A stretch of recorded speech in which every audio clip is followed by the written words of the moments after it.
What's up, everybody? It's Blue here, and this week I'm interrupting the budget battle brews once again for a regular budget brew in Commander. This is a customer request that I put together, and of course I do a video for each deck I do. So this week I'm going to do this because this is going to be sent out to the customer this week. So the request was for a red and green, specifically Phylath World Sculptor plant token build. We're in a budget, as always, and the budget again was $40 as per usual.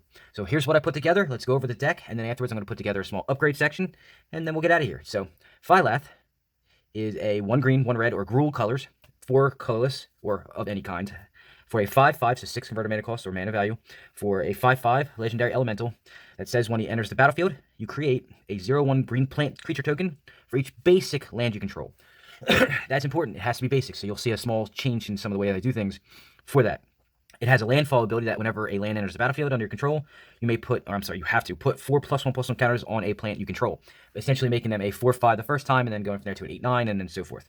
So that's the commander that the customer wanted. So I'll go ahead and show you what I put together for them, and then we'll go from there. So let me put that aside, and we'll go over the lands like I do always. All right, so like I said, this one's going to be a little heavier on the lands and basics at that. I did put some non-basics in here for some mana fixing, so we start with, obviously, the Temple of Abandon.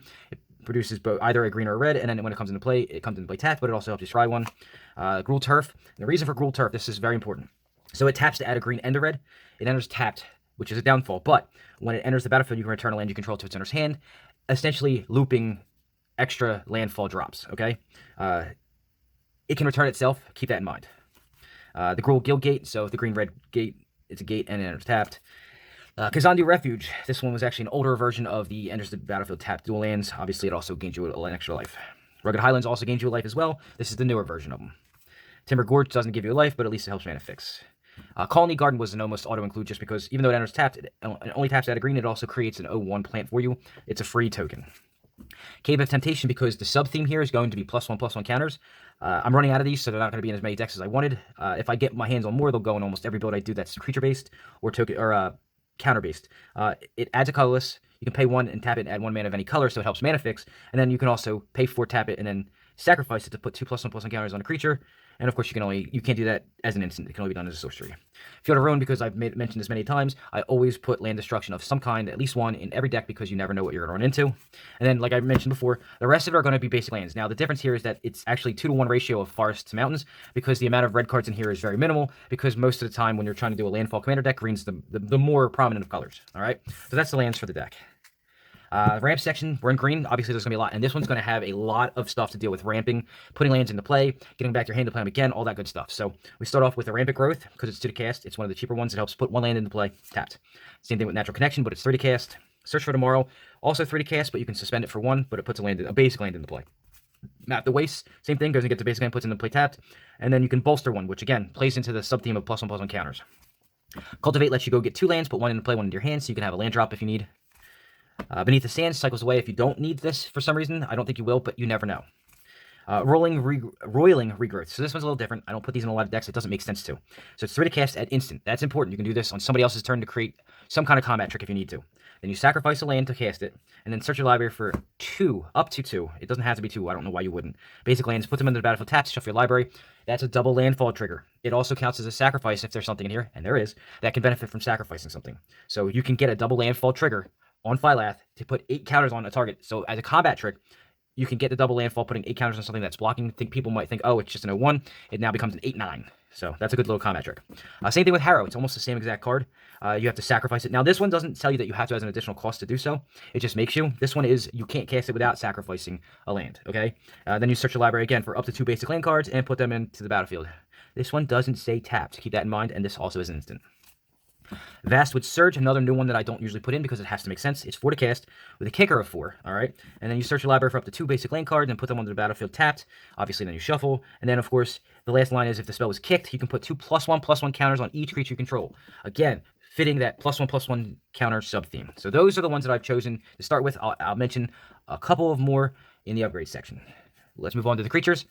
Everything's going to fit this theme of either +1/+1 counters, or most of them are going to fit the land ramping, putting lands into play for landfall triggers, okay? in some way, shape, or form, they will fit into one of those two categories. So Secure Tribe or Elder, it's like the King of Gun to just go get a land. It's 2 to cast for a 1/1, but you then can sacrifice it without paying anything, without tapping it. So you can pay 2, put it into play, and then sacrifice it immediately before I believe you give up priority. Then you search your library for a basic land and put it on the battlefield tapped, okay? Frontier Guide, another option for going to get land. It's 2 to cast for, again, a 1/1. And then you can pay 4 and tap it and search your library for a basic land card and put it on the battlefield tapped. No sacrificing of any kind needed.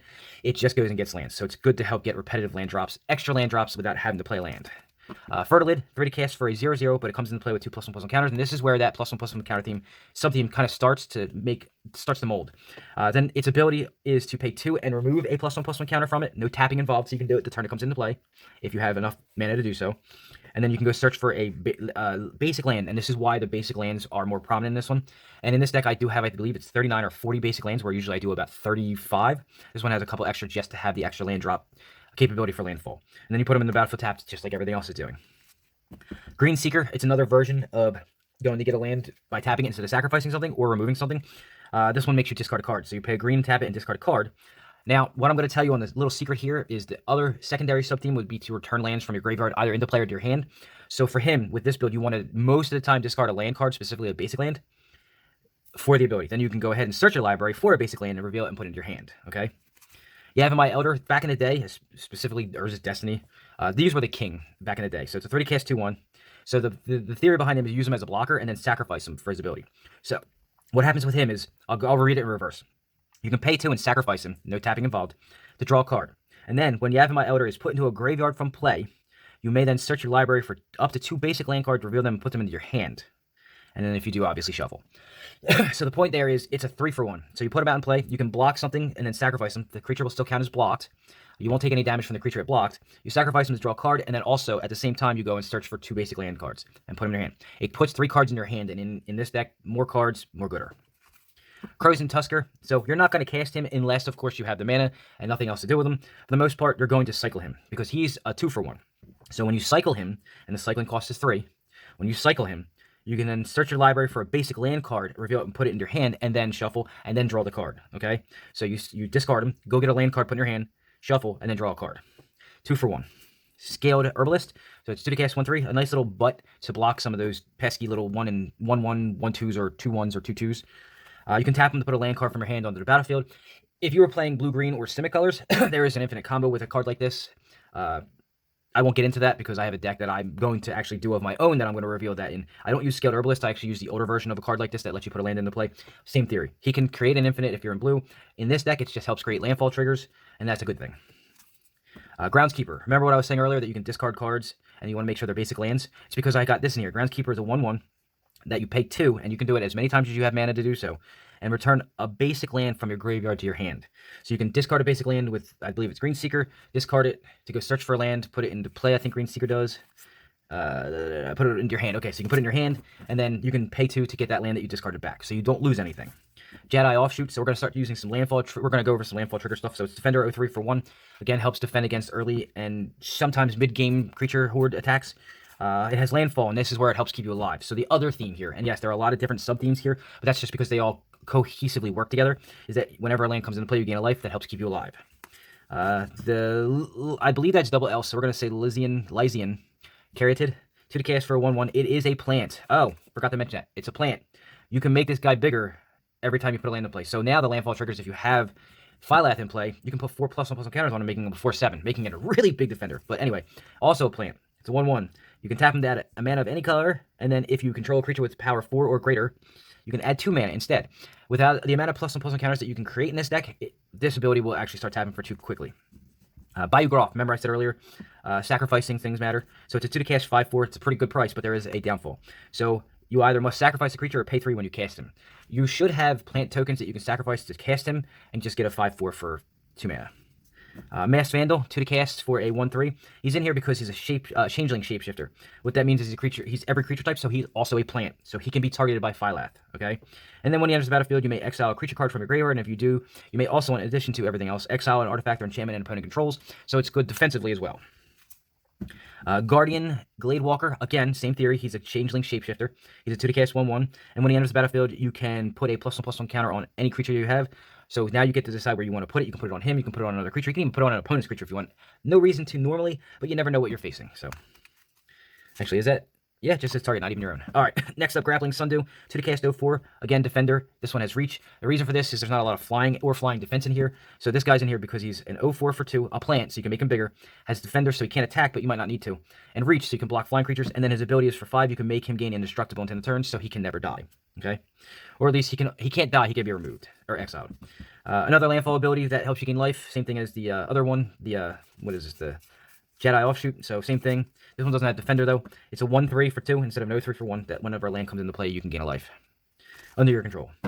Genesis Hydra, the first rare, I believe, so far. It's a 2 green and X. And remember, you're playing a lot of lands, so that's a good thing.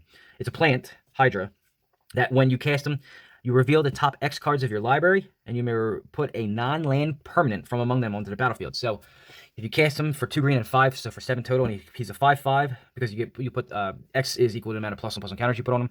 So it'll be a 5/5 that you can cast. You can reveal cards from top of your library and then put into play something that's 5 or less. Bloodbriar. Again, I said something about sacrificing earlier. He's 30 cast 2/3. He's a plant as well. Whenever you sacrifice another permanent, and you will be doing that in some fashion, I'm sure, you can put a +1/+1 counter on him. So he gets bigger. More +1/+1 counter sub-team. All right. Marasa Shrouding. 30 cast for a 3/3. Has kicker. His kicker is 2, and his kicker is that whenever he enters the battlefield, if it was kicked, you can return a card with a kicker ability from your graveyard to your hand. So there is another 1 or 2 other things in here that have kicker, so you can use this to return them if you so choose. But he's a plant, 3/3 for 3. Always good. Raising Bladeheart, another landfall ability where you gain life. Again, the sub-theme of life gain, and this is a sub-sub-theme, is to help keep you alive to get your strategies going.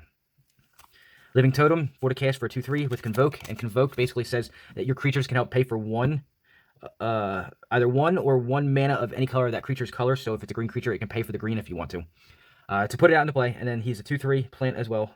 And when he enters the battlefield, he comes in with you put a +1/+1 counter on another creature.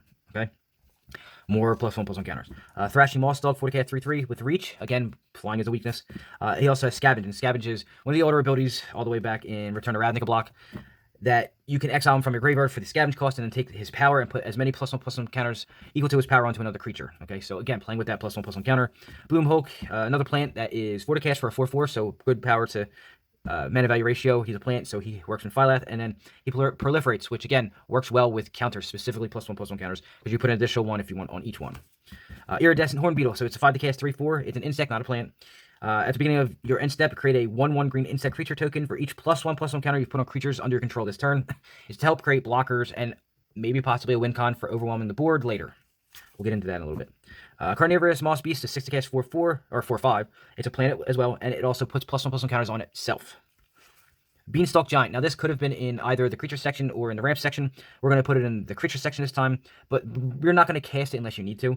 You're casting it for its adventure, which is to go grab a land and put it into play tapped, okay? But if you do cast him as a creature after you adventure him, he has a XX creature or a star creature, whatever you want to say. It says star on it. Whereas power and toughness are equal to the number of lands you control, so it can be pretty big pretty quickly. Tunneling Geopede, and you're going to see 2 of these here, all right? 3 to cast for a 3/2. His landfall ability is whenever a land enters battlefield under your control, you do 1 damage to each opponent. You're going to see another one. Spitfire Lagak, whatever. 4 to cast for a 3/4. Landfall ability is whenever you put a land into play under your control, do a damage to each opponent. These 2 together, you can start dealing some major damage with all the stuff you go and grab lands with and put them into play. So for each land, you can deal 2 damage to each opponent, and then all you need is 20 lands total to go grab. You can do that easily in this deck. Living Twister, 2 red and a green. He's a 2/5. He's an elemental, but he actually works in this deck very well. So you can either pay 2, which is a red and a white, and discard a land card. Remember what I said, you can get those lands back, and he'll do 2 damage to any target, or you can pay a green and return a tapped land you control to its owner's hand. What does that do? That means that you can bring a land back that you've already used for resources, play it either again that turn, if you have the ability to, and you will in some cases, or play a land for the turn, and it comes into play untapped if it's a basic. You can use it again to add another mana to your mana pool, or it's going to create extra landfall triggers, all right? Mina and Den Wildborn, so it's 4 to cast for a 4/4, good power toughness to mana value ratio. It's an elf, but this one lets you play an additional land each turn, and that's a good sub-theme to have as well. And then for a green and a red, you can return a land you control to its owner's hand, which helps you create more landfall triggers, and in doing so, target creature gains trample. That's not the relevant part. The relevant part is to return, but it is relevant, but not as relevant as returning land to your hand so you can play them again. Now, the reason why it's a little more relevant is because you're putting +1/+1 counters on a lot of things that don't have trample, so when you give them trample, you can get through. They're going to get really big, all right? So those are the creatures that I've chosen or had on me or could include for the budget into that. Next up, we're going to do utility, but we're going to do defense utility first. All right. So we're in green red. So obviously the main thing you're going to be able to destroy is artifacts, enchantments, and then non-creature permanents for the most part. So we start with natural slate. It's one to cast. It's an instant, and it's an artifact or creature with converted mana cost 3 or less. This is basically a soul ring killer or an arcane signet killer. Broken bond to the cast. Destroy artifact or enchantment. Put a land from your hand into play. Landfall trigger. Return to nature, artifact, enchantment, or remove a card from a graveyard in case that's what you need to the cast for an instant. Crushing Canopy. Choose one. You can destroy a creature with flying. Again, helps defend against one of the weaknesses, or an enchantment. Broken Bond, same thing. 3 to cast, instant. You can destroy an artifact, a creature, or an artifact, enchantment, or a creature with flying. Nature's Way helps you a little bit with creatures. So target creature you control gains vigilance and trample. That's a good thing. You might need to trample to get through. And then also it deals damage equal to its power to target creature you don't control. That's one of the few ways you're going to be able to kill a creature in here. Shenanigans destroys an artifact, and you can dredge it so you can get it back to your hand. Remember, flipping over lands in your graveyard is not always a bad thing in this deck because you can get them back in some way. And lastly, Shattering Pulse. So it's a buybackable artifact destroyer. So you never know what you're going to hit. These are cards that can be taken out and changed out for whatever your meta is. Card draw. We're going to do green and red card draw. And we're going to do that in a couple ways. So first way, we're going to do Enter the Unknown. Target creature you control explores. And Explore lets you look at the top card of the library. If it's a land card, put it in your hand. If it's not, put a +1/+1 counter. So you see where that's going. So Explore actually works very well in this deck. So you can either get a land in your hand or put a +1/+1 counter, which both fit the theme of the deck. And then, of course, this last line on the bottom, you can play an additional land for the turn. So when you're returning lands to your hand and you're going to be stuck with some lands in your hand because you can't play more than one turn, this helps negate that, drawback. Seek the Wilds, I started putting in almost every green deck because it's essentially a card draw. So it's 2 to cast, look at 4 cards, reveal a creature or land from among them, put it in your hand, and the rest in the bottom of your library. So essentially it's kind of like, almost like Brainstorm, but not. Bond of Flourishing, look at the top 3 cards of your library, reveal a permanent card from among them, so that's lands, artifacts, anything that's not an instant or sorcery, and put it in your hand, and then put the rest in the bottom. Again, more like Brainstorm again, only it doesn't go on top, now it's going on the bottom. There's another card that does that, I think it's Dream Cache. It's more like a Dream Cache. And then you also gain 3 life, so it helps keep you alive. Inspiring Call, again, +1/+1 counter theme, so you draw a card for each creature you control with a +1/+1 counter on it. They also gain Indestructible, that's important too. Scale the Heights, so you put a +1/+1 counter on a creature, you gain 2 life, you may play an additional land, and you draw a card. It basically does everything you want to do. Shamanic Revolution, definitively it's card draw. So it's 5 to cast, you draw a card for each creature you control. You might have a ton of tokens in play, so this could actually really fill your hand beyond your 7. Has Ferocious, which means you gain 4 life for each creature you control with a power 4 or greater, and if you're spreading those +1/+1 counters around, you may gain a ton of life here too. Tormenting Voice, this is the looting card, so 2 to cast for the sorcery, you discard a card, most likely a basic land, and draw 2 cards. Throw a Possibility, the instant version of that.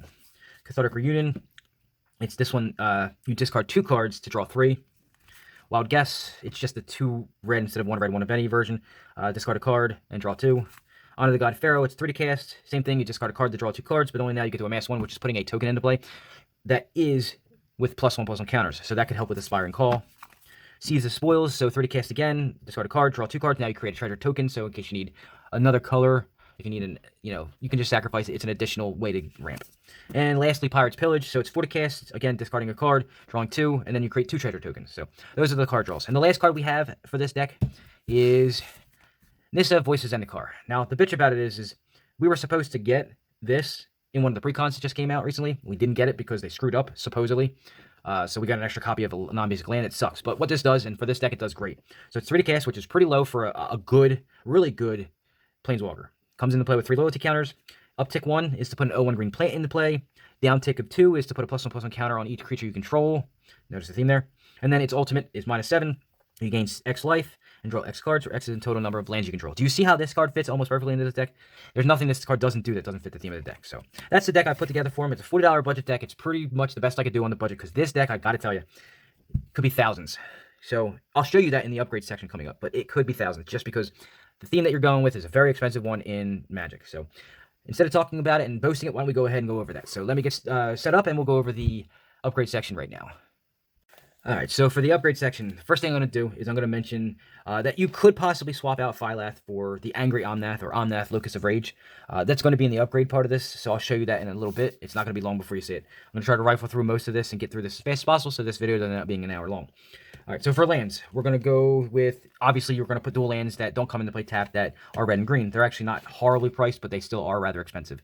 There are a couple of them, Taigas and stuff like that, but you know to do that. The fetch land, obviously. I'm not going to go over that. I'm going to go over some other upgrades. We're going to go with something like a Guy's Cradle. Obviously, you're going to have a lot of creatures. It's a very expensive card. You're not going to just go out and buy it, but it could fit this deck very well. The Yavimaya Cradle of Growth, just so that you basically can take all of your lands and turn them into Taigas. It's not a bad option as well. It turns all of your opponent's stuff into green, too, so just be aware of that. Or forest, sorry. Kessig Wolf Run helps buff up creatures, so, I mean, you need ways to do it. I believe it also gives Trample, and I'm going to have it up there so you can see. I can't remember off the top of my head. It's a good option to go with for when you're trying to, not evasion, because green doesn't do evasion. Green runs you over, so Kessig Wolf Run. Sub-theme here, so I'm going to go over a couple of, I know I say sub-theme a lot in this video, but this one's another sub-theme you could do. I'm going to mention cards later that will fit this sub-theme, but we're going to go with the land destruction sub-theme. So things like Strip Mine and Wasteland and Dust Bowl are repetitive. You can turn into repetitive land destruction that doesn't cost you anything. So we can put them in the deck to create this. I've done this for another deck of mine, Muldrotha, and this deck can do that as well. And I'm going to mention, because it's brand new, I didn't, you know, I would be remiss if I didn't. Apparently, this is going to go into Evergreen deck for the future.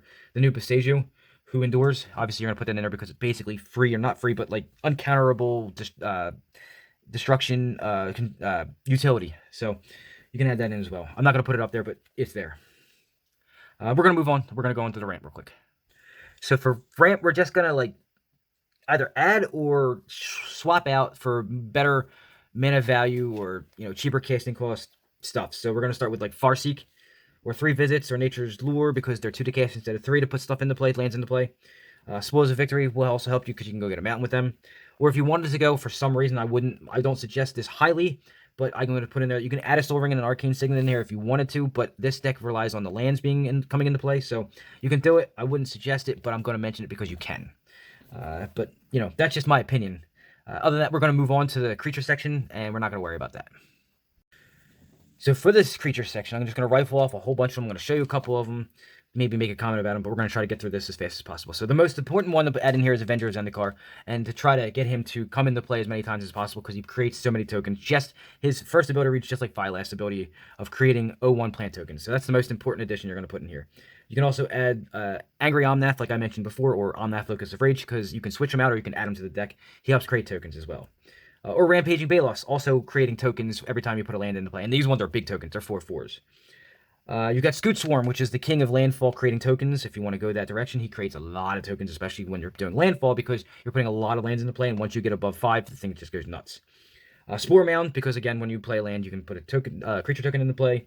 The Tireless Brothers, I mention these a lot because they're really good, but Tireless Provisioner and Tireless Tracker, they put tokens into play when you play land, different ones for each one of them. I'll have them up there so you can see them. You've got Ancient Green Warden, because Ancient Green Warden pairs very well with Scoot Swarm and landfall strategies in general. What do we got here? Azusa, Lost But Seeking. Obviously, we're going to go into like the extra lands. The other ones for landfall, this is the next couple ones are extra land drop ones. So you've got, again, Azusa. What else you got? You've got Dryad of the Lysian Grove, whatever, however you say it. You've got Oracle of Moldiah. Oracle of Moldiah is a good one. You get to look at the top card of your library. If it's a land card, you can play it from your library. Always good. Wayward Swordtooth. Courser of Crewfix. You can gain life when you play a land. Look at the top card of your library. All that good stuff. What else you got? You got utility stuff. Some utility stuff. New cards. A couple new cards that just came out. Cultivator Colossus, and there's an infinite combo with that. I'll mention that in a little bit. New card Kodama the West Tree. I'll have that up there so you can see it. And Rampant Rejuvenator. Again, we'll have that up there so you can see that. All 3 of those will fit the deck really nicely. Another new card, Augur of Autumn, lets you look at the top card of your library. I believe if it's a creature, you can play it, so that's always nice. What else we got here? Ramnup Excavator helps you play lands from your graveyard. So, again, fits the theme of the land destruction that I was telling you about earlier. So you can strip mine something away, and then if you have a land drop for the turn and you have that in play, you can play the strip mine again, and then destroy another land. Ashaya, again, plays very well with the Ancient Green Warden and Scoot Swarm, especially in landfall strategy, so that's a great one to add. You've got Multani Yavimai's Avatar. It's, you know, a star creature where its power and toughness are equal to the number of lands you play, or in play, or I think on your side. And then you can return lands to your hand, so it helps you with extra land drops later. And the last one for you, Todd, I'm going to mention is the Turn Timber Seller. Was a exclusive to a commander set. I did not have any. Would have loved to have put it in here. It's a great addition. I'll have it up there for you to see. We're going to go on to a finisher section. So there are 2 creatures you can add as finishers. Obviously, you should know these by now. They are Enduray's Forerunner and Craterhoof Behemoth. They make your creatures bigger. They give them trample. They end the game. Enough said, all right? So that's the kind of creatures that you can add to this deck to make it better. And now I'll tell you about the spells. as far as the spells go, we have a couple ways we can go look at them. I'm going to break them down into different types of spells. We'll start with tutors. There's a bunch of them. So we got like Worldly Tutor, helps you go get a creature that you need. Court of Calling also helps you go get a creature that you need. They all pretty much do that. Shard Summons helps you go get 2 creatures that you need. Finale of Devastation not only lets you go get a creature that you need, but when it puts it into play, it also gives you the ability, if you pay enough mana to basically end the game. And then Green Sun Zenith, which is repeatable tutor for a creature. So you play it, you shuffle it into your library, and then you can use it again later if you draw it. You've got defensively, the spells are things like Force of Vigor, which is from Modern Horizons. It's kind of expensive now. Helps you go and destroy 2 things. Decimate helps you to choose a whole bunch of different things to choose. Vandal Blast can destroy all artifacts if you pay enough mana into it. Jokel Hops pretty much destroys everything but enchantments, and in a deck like this where the enchantments really matter a lot, that might be beneficial. There's another one called Obliterate that you can do that with as well, and that one I believe cannot be countered. You have other card draw from green itself in Harmonize, one of the best ones out there. Rishkar's Expertise is another one. I believe it's in one of the recent Commander precons. And you have something like Return of the Wild Speaker. Good old-fashioned just card draw for creature power, I believe, or amount of creatures you have. One of the 2, I can't remember. I'll have it up there. You also have, all right, Big Ramp. So we have a ramp section, you know, the small ones that let you go get 1 or 2 land cards to put into play, but you have bigger ones. And ones that, if you have a theme going of, say, returning lands from your graveyard to your hand or into play, does that really matter? So like Scape Shift, where you sacrifice lands to put more lands into play.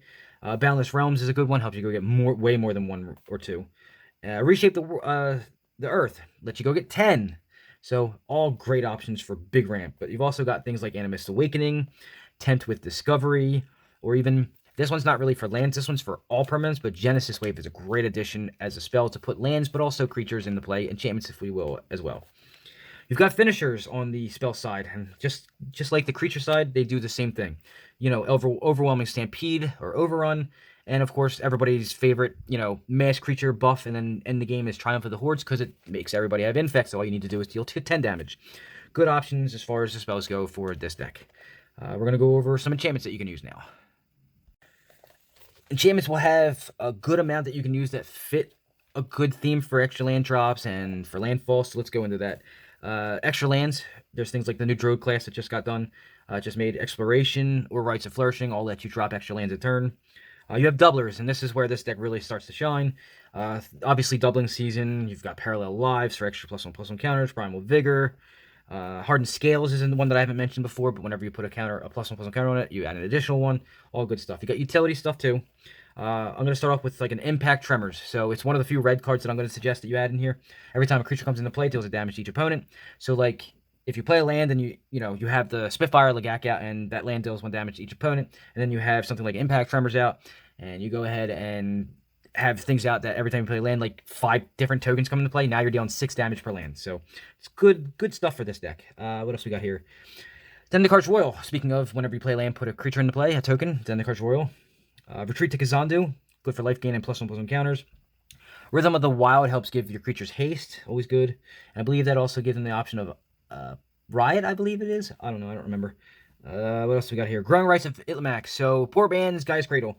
Helps you look for creatures to put into play from the top 4 cards of the library, and then when you have so many creatures, I think it's 5 or 4, I can't remember, flip it over, and basically it turns into a Guy's Cradle.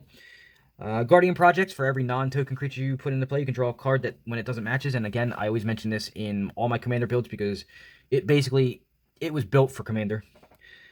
Sylvan Library and Abundance. Now, there's 2 things here. So the Sylvan Library Abundance combo is in effect here because you can put both in.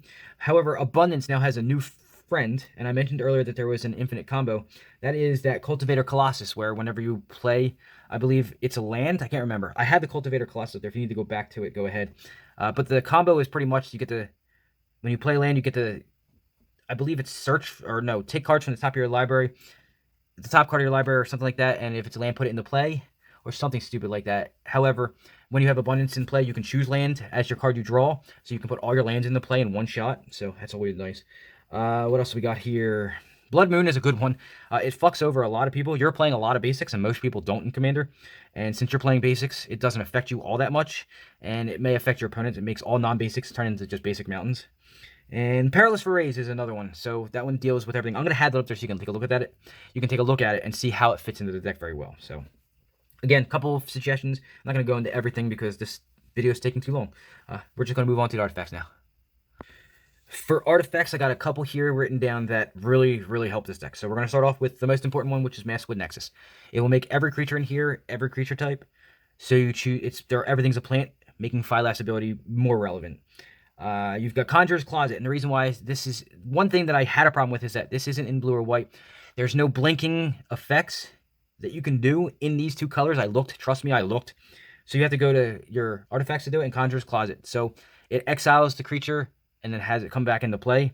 And you want that because you want things like the Avenger of Zendikar or Phylath to keep coming back into play without having to keep paying commander costs, the commander tax, to keep creating the 0/1 plants. So Conjurer's Closet, definitely good. Crucible of the Worlds to help you play lands from your graveyard. Again, making it so that you can have that sub-theme of land destruction with, say, a Strip Mine or a Wasteland or a Dust Bowl. The Ozolith, obviously, when things die, the Ozolith takes its counters, and then whatever something on the beginning of your next upkeep, I believe, you can take them and put them on something else, so you can keep the tokens in play, or the counters in play, so it might not necessarily be on the right creature or the right thing, but at least you can keep them in play. Panharmonicon, so specifically like Phylath, so Panharmonicon is interesting that if something enters the battlefield with the Panharmonicon in and it has an ability, it triggers itself, and Panharmonicon will trigger twice. So you can put twice as many tokens into play. So same thing with Landfall. So it triggers twice. If the land comes into play, you put the 4 counters on, Panharmonicon sees that something happened because something else entered the battlefield, and it duplicates it. So you get 8 counters. What else we got here? Great Henge, I'm just going to mention that for Evergreen deck because it's just pure utility and pure value. Sword of the Animist. So it was just recently reprinted in the Adventures of Forgotten Realms Commander Precon. It's one of the best, I'm going to say one of the best equipments. I know that there's a lot of good ones, but in a green deck that's landfall, obviously it's very helpful. But Sword of the Animist actually helps all those colors that don't have as much ramp as green does. But in a deck that already does, it's just redundancy for good, good value. And Sword of Hearth and Home. So this was in Modern Horizons. It helps you. So whenever the creature deals damage, you basically can do what I was saying with Conjurer's Closet, where you get to blink, or whatever else they call it, where you get to exile your creature and it comes back into play, but you also get to go search for a land to put into play. Here's the good thing. I did read the rules, and on this one, when they come into play together, they see each other enter, so they do trigger.